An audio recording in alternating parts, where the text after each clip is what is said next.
The true cost of this pandemic is slowly becoming clearer.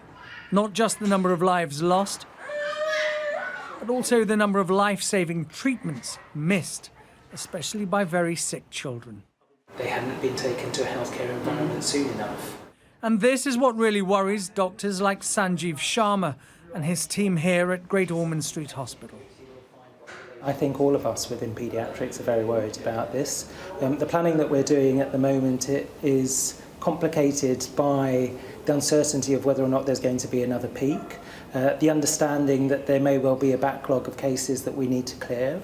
It's the secondary consequences of this pandemic, so all those things that we know are happening but that haven't presented to healthcare environments that we're most worried about. Go back on again. Fear has kept and is still keeping parents away. But thankfully, Mum Lorraine overcame her anxiety about COVID-19 and sought urgent treatment for her son. Sean suffers from renal vascular hypertension. He's already lost one kidney and was at risk of losing the other. The kidney might have stopped function. Could lost kidney, I don't know.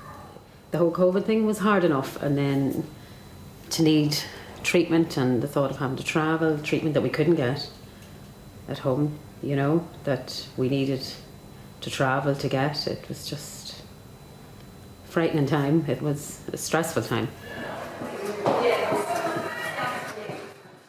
It wasn't business as normal here, but urgent treatment was never paused.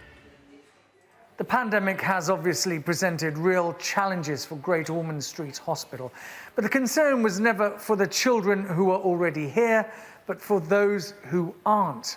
The secondary effect of COVID-19 could be devastating.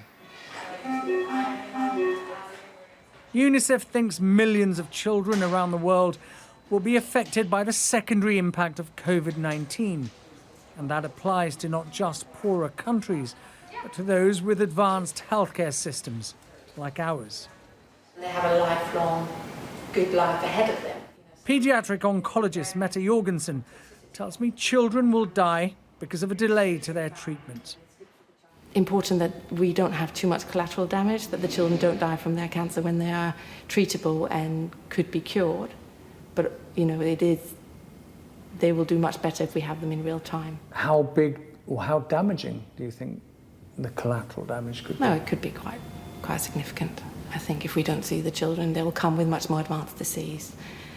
They may have a poor prognosis. I think we need to see them as soon as we can. And we can, but they need to come to us, otherwise we won't know.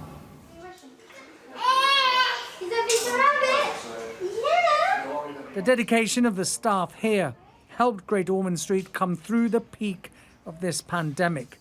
But they know the impact of COVID-19 on Britain's sick children will be felt in the weeks and months to come. Ashish Joshi, Sky News.